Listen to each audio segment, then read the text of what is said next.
Hey everyone, Edifier have shocked me with their latest release, the TWS1 Pro 2. Retailing at $69 US, the noise cancelling on these earbuds is insane. Beating buds double, almost triple their price. But ANC is just one aspect. We need to cover everything and of course compare them to the best of the best because as usual here, we're going in depth. Now, starting with how the buds fit, for me, the comfort and security is great. I can wear them for over 2 hours with no issues. I can weight train with them and I've rarely had to readjust them throughout my session. They have great grip and just stay in. That grip also works great when running, so they work fine for me. They don't move around and they have a minimal amount of body-borne noise from the impact you make on the ground and the echo from your own breathing. If you like using your earbuds when training, these also have an IP54 dust and water resistant rating. They're fine against dust, dirt, sand, and also resistant against splashes of water. Use in the rain, you just can't submerge the buds in water. Now the advertised battery you're getting here is 6 hours from the buds, 24 hours in total,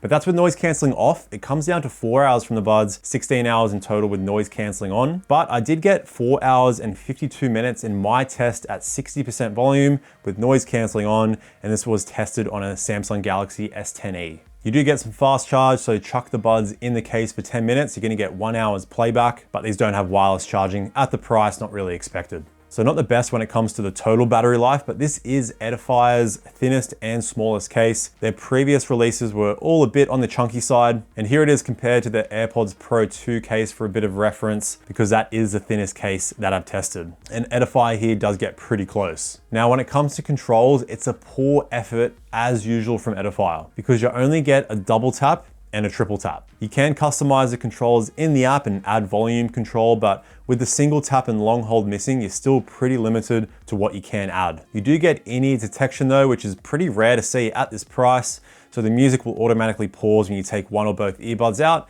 and automatically resume when you place the earbuds back in your ears. And it's super reactive, it works almost instantly when you do this. Keep in mind though, this doesn't have skin detection, so if you chuck the bud in your pocket, it'll think it's in your ear, the music will start to resume. But with the placement of the sensor, if you also place your earbud down on the desk like this, then the music will also start to resume. Now, when it comes to connectivity, you got Bluetooth 5.3 here, but only the SBC codec. This is kind of a thing Edifier does with their cheaper earbuds. You don't get any high-res codecs. You also don't get AAC, but like the W240TN from Edifier, they only use SBC, but they're still one of the best sounding budget earbuds you can get because they were still ranked first in my best budget noise cancelling earbud video. If you haven't checked it out, I'll link it up here. So the tuning is the most important factor when it comes to sound quality. The codec only makes a couple of % difference. Now you don't get multi-pairing here, but you can use one earbud while you leave the other in the case. And when you are using one earbud, it will work in mono mode. So you're gonna hear both the left and right audio channel. So you won't miss anything with whatever you are listening to. And these also have a low latency gaming mode. In my quick test, just looking at the screen, I did notice it brought the latency down quite a bit, but here are the detailed results I got in my test on both iOS and Android. So casual gaming, 400 milliseconds is fine. You want to get closer to 200 milliseconds if you're into faster reaction games like shooters. Now let's head outside and see what the call quality is like. I'm going to compare them to the Edifier 240TN because they're at a similar price, and I'll also compare them to the Soundpeats Capsule 3 Pro, one of the best when it comes to call quality. All right, so starting the test here, recording off my iPhone 12 Pro microphone, so you get an idea of the noise going on around me. All right, so here is the call quality of the Edifier W240TN. All right, so here is the call quality of the Soundpeats Capsule 3 Pro. All right, so here is the call quality of the Edifier TWS1 Pro 2. Testing, 1, 2, 3. All right, before we talk about noise cancelling, if you're enjoying this style of review, please chuck a like down there because it really does help the video and the channel out. Now, how I test my noise cancelling, I chuck on my soundbar and I play simulation plain noise and crowd noise, so I'm getting low frequency sounds and some inconsistent mid and high frequency sounds. And like I said, I was shocked by the performance of the noise cancelling. I was testing it for well over an hour. I kept having to go up on my noise cancelling ranking list, and here is my noise cancelling ranking with all the earbuds that I have tested. The TWS1 Pro 2 in the tied 6th spot with the likes of the Sony LinkBuds S and the Soundcore Liberty 4 NC. So these are easily the best value for money when it comes to noise cancelling right now. And the Pro 2 actually performs slightly better when it comes to the crowd noise test compared to the LinkBuds and the Liberty 4 NC, but it was only a tiny bit that I still thought I'd rank him in the tied 6th spot there. The noise cancelling strength is almost on par with the Sennheiser Momentum 3.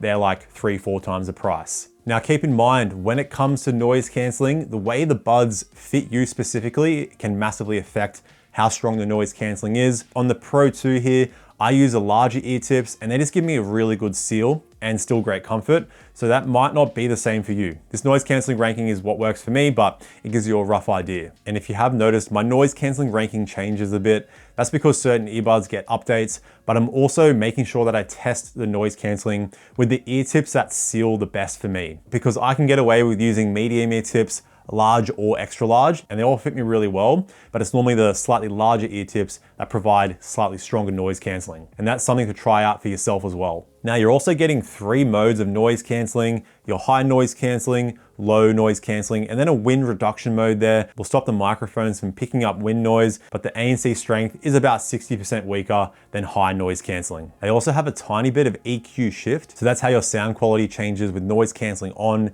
compared to noise canceling off compared to transparency on. Now thankfully with noise canceling and transparency, it stays the same. Those are going to be the main modes you use anyway, but when you turn noise canceling off, the bass is increased by about 10% and the treble is reduced by about 5 to 10%. Now, when it comes to the transparency mode, not as good as the noise canceling. It's okay. Voices sound a little bit muffled and there is a little bit of occlusion when you speak. So occlusion is kind of that slight echo and reverb you get when you're talking with a transparency mode on, but you do have the option in the app to increase the strength of the transparency. This will increase the white noise a bit, but it does improve the clarity. I find having the transparency on too makes it sound a little bit clearer when it comes to voices. All right, now onto what's most important, sound quality. First, touching up on volume. When it comes to low level listening, they still sound pretty decent because at lower volumes, naturally we hear less bass and treble, but on the Pro 2 here, you still hear a decent amount at the first few clicks of volume. And if you are looking for loud level listening, these aren't the loudest earbud out there, but they definitely go loud enough. They start to sound a little bit harsh when you start venturing onto those last 2 clicks, but you got plenty of volume to play with. Now onto the sound quality itself. These are named the TWS1 Pro 2. I reviewed the TWS1 Pro maybe like 2-3 years ago, I didn't even know. And at the time, they had the best sound quality at their price. I actually don't know why they called these the Pro 2 after the TWS1 Pro, because they sound completely different. They didn't have noise canceling. These have noise canceling now, but maybe it's like a popular name. But anyway, the Pro 2 here, they sound good. Not great, but they sound good. You're getting a slightly bass boosted tuning here, but it's not over the top. You get some nice deep sub bass rumble that does rattle a little bit, but it's not crazy subwoofer like bass. And the mid bass is full here, but it's clean, doesn't get bloated or messy. The mid range here is really solid, definitely the best part about the tuning. The treble is the only lacking part I would say about the tuning. It lacks sparkle, lacks a bit of detail, but it's not terrible. The soundstage is also pretty open. You're definitely not getting a closed in sound here, but it's also not amazing. So you're getting a tuning that's gonna work with most types of music you throw at it. You're getting enough bass for all types of electronic music, psytrance, hardstyle, trap dubstep, but you're still getting enough balance and clarity for instrumentation, watching movies, listening to podcasts, all that stuff. Now you do sort of get customization in the app when it comes to the sound. You don't get a full EQ customization though, which is a pretty weird choice because the 240TN do have full EQ customization. All you get here is 4 presets. Pop is kind of like a bass boost preset. Classical is like more of a treble and bass reduction. And the rock preset does sound the best. It kind of just boosts everything.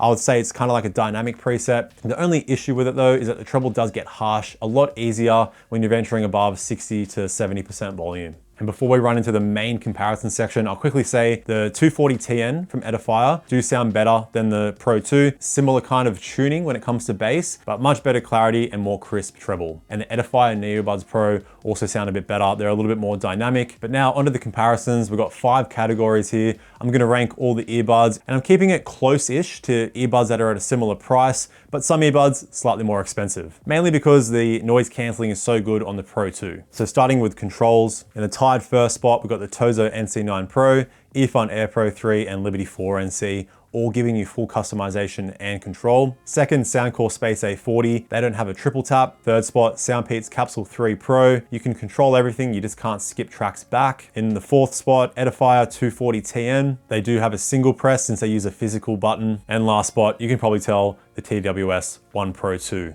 Next category is the transparency mode. In the tied first spot, Earphone Air Pro 3, 240TN, Capsule 3 Pro, and Liberty 4 NC, all very close in quality. Closely followed by the Tozo NC9 Pro. In the last spot, the Pro 2. mainly due to their occlusion, but I'm also adding the Space A40 in there. They have less occlusion, but it does sound more muffled. With noise cancelling, the Pro 2 in the first spot, just better at voices than the second spot, Liberty 4 NC, Space A40 third, Earphone 4th, Tozo 5th, Edifier 240 TN 6th, and Soundpeats Capsule 3 Pro in the last spot. With volume, the Tozo NC9 Pro first, Earphone second, Soundpeats third, 240 TN 4th, TWS1 Pro 2 5th, and Space A40 last. And finally, sound quality, Liberty 4 NC first, Edifier 240 TN second, Tozo NC9 Pro third. They give you the best V-shape tuning. Edifier Pro 2 and Space A40 tied fourth. The Pro 2 has more deep sub bass, A40 more mid bass. Fifth, Earphone Air Pro 3. Last, Soundpeats Capsule 3 Pro. So overall, if it wasn't for the lack of controls and subpar battery life, these would be an easy recommendation. If those things don't matter for you, you just want the strongest noise cancelling at the cheapest price, these are 100% worth it. And if you do want to grab a pair, I've got affiliate links down in the description. And for some more picky action, be sure to check out this video here that YouTube is kindly recommending you specifically. So check that out. In the meantime, stay picky. I'll see you in the next one. Bye now.